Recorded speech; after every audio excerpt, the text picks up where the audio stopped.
Le conflit israélo-palestinien, c'est sans doute l'un des plus longs, l'un des plus complexes au monde.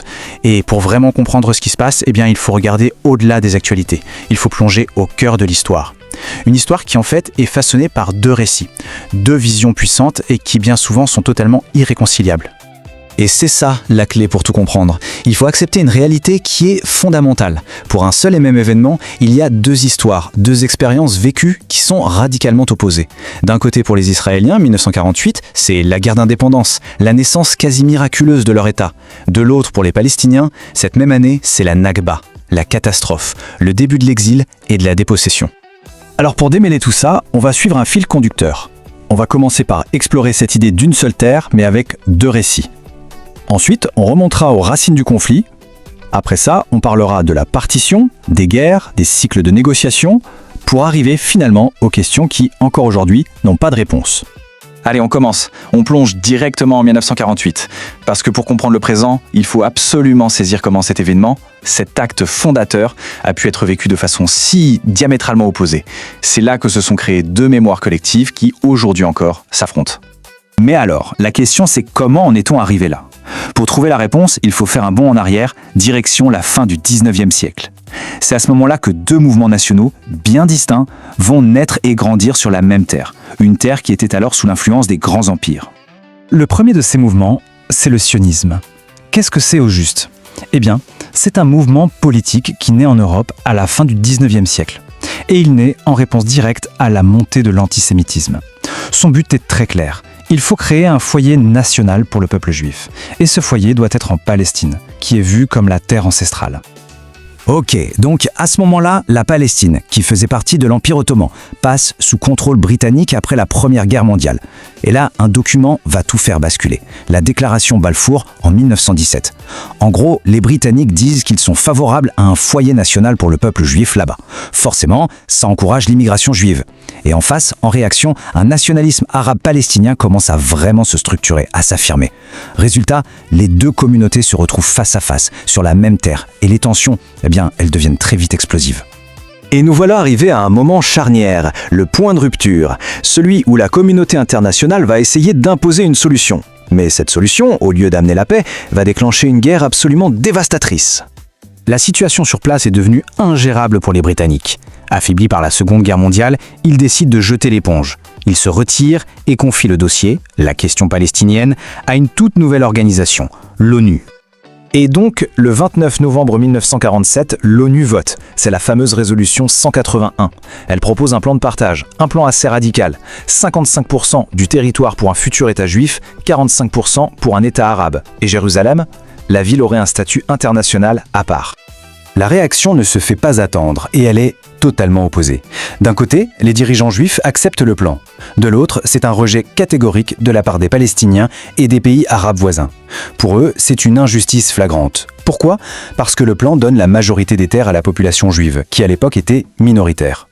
Ce désaccord absolu, c'est l'étincelle qui met le feu aux poudres. La région plonge immédiatement dans la guerre civile. Le 14 mai 1948, David Ben Gourion proclame la naissance de l'État d'Israël. Dès le lendemain, les armées des pays arabes voisins attaquent. La guerre qui éclate alors va avoir un coût humain absolument terrible. Plus de 700 000 Palestiniens vont fuir ou être expulsés de chez eux. Ils deviennent des réfugiés. C'est le début d'une crise humanitaire qui en fait dure encore aujourd'hui. Quand la guerre se termine, en 1949, la carte de la région a complètement changé. Israël contrôle maintenant 78% du territoire de l'ancienne Palestine mandataire. C'est beaucoup plus que ce que prévoyait le plan de l'ONU. Et pour les Palestiniens, l'État arabe qui leur avait été promis, il ne verra jamais le jour. À la place, la Cisjordanie est annexée par la Jordanie et la bande de Gaza passe sous administration égyptienne. La situation reste une poudrière pendant près de 20 ans. Et puis, en 1967, une autre guerre éclate. Une guerre éclair qui va une nouvelle fois tout changer. Elle va redessiner la carte et surtout redéfinir la nature même du conflit pour des décennies. Juin 1967. Le climat est à la tension maximale. Israël sent une menace imminente de ses voisins et lance une frappe préventive. Le résultat est sidérant. En 6 jours à peine, l'armée israélienne s'empare de la bande de Gaza, de toute la Cisjordanie, y compris Jérusalem-Est, et du plateau du Golan. C'est le début de ce que l'on va appeler l'occupation. Pour bien comprendre, du côté israélien, cette guerre était perçue comme une question de survie. Il y a ce témoignage d'Uri Hurwitz, un commandant de char de l'époque, qui résume bien cet état d'esprit. Il disait « Nous défendions notre maison. Nous n'avons aucun autre endroit où aller dans le monde. Aucun. Ils nous auraient tous exterminés et nous le savions. » Ça donne une idée du sentiment d'urgence. Donc, cette guerre de 1967, c'est vraiment un tournant majeur. Le conflit change de visage. Avant, c'était surtout une lutte entre Israël et les États arabes voisins. Maintenant, ça devient aussi et surtout l'histoire d'une occupation militaire de territoires où vivent des millions de Palestiniens. Et cette défaite des armées arabes, elle a une conséquence directe pour les Palestiniens. Ils réalisent qu'ils ne peuvent plus compter sur les autres. Ils doivent prendre leur destin en main. C'est là que l'Organisation de Libération de la Palestine, l'OLP, avec une figure comme Yasser Arafat, va vraiment monter en puissance et s'imposer comme le visage de la lutte nationale palestinienne. On entre alors dans une nouvelle phase du conflit. Une phase qui va être marquée par une sorte de cycle infernal. Des soulèvements populaires, qui mènent à des tentatives de négociation, qui malheureusement échouent trop souvent, et qui débouchent sur de nouvelles vagues de violence. Et il y a un mot qui va marquer cette période, c'est intifada. En arabe, ça veut dire soulèvement. La première intifada éclate en 1987. C'est un immense mouvement populaire de désobéissance civile, dont l'image la plus forte, c'est sans doute celle de ces jeunes qui jettent des pierres sur les soldats israéliens. Et cette chronologie, elle résume parfaitement ce cycle d'espoir et de désespoir. Regardez, la première intifada mène à des pourparlers secrets qui débouchent sur la poignée de main historique des accords d'Oslo en 1993. Un espoir immense, mais 2 ans plus tard, en 1995, le premier ministre israélien Yitzhak Rabin est assassiné par un extrémiste juif opposé à la paix. C'est un coup terrible. Et en 2000, quand les dernières négociations échouent, une deuxième intifada éclate. Et celle-ci sera beaucoup plus violente. Cette phrase de Rabin, « assez de sang et de larmes, assez », prononcée sur la pelouse de la Maison Blanche, elle capture vraiment tout l'espoir de ce moment.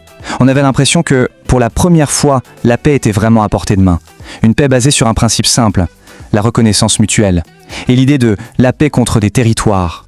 Et tout ça nous amène à aujourd'hui. Une situation qui reste bloquée, en grande partie à cause des mêmes problèmes, des mêmes obstacles fondamentaux qui ont fait capoter les négociations par le passé et qui empêchent toujours de trouver une solution durable. Quels sont ces obstacles ? Il y en a principalement 4 qui sont au cœur du problème. Premièrement, le statut de Jérusalem. Les 2 camps la veulent comme capitale. Deuxièmement, la question des réfugiés palestiniens de 1948 et de leurs millions de descendants et leur fameux droit au retour. Troisième point crucial, les colonies israéliennes en Cisjordanie qui n'ont cessé de s'étendre et qui grignotent le territoire d'un futur État palestinien. Et enfin, la question des frontières et de la sécurité. Comment tracer une frontière qui garantisse la sécurité d'Israël et la viabilité d'un État palestinien ? Et au bout du compte, toute cette histoire nous laisse avec une question vertigineuse. Après plus de 75 ans de conflits, de négociations ratées, d'espoirs brisés, quel chemin reste-t-il pour arriver à une résolution qui soit à la fois juste et durable pour les 2 peuples ? Comment garantir la sécurité pour les Israéliens et en même temps la justice et la dignité pour les Palestiniens ? C'est la question à laquelle, pour l'instant, personne n'a trouvé de réponse.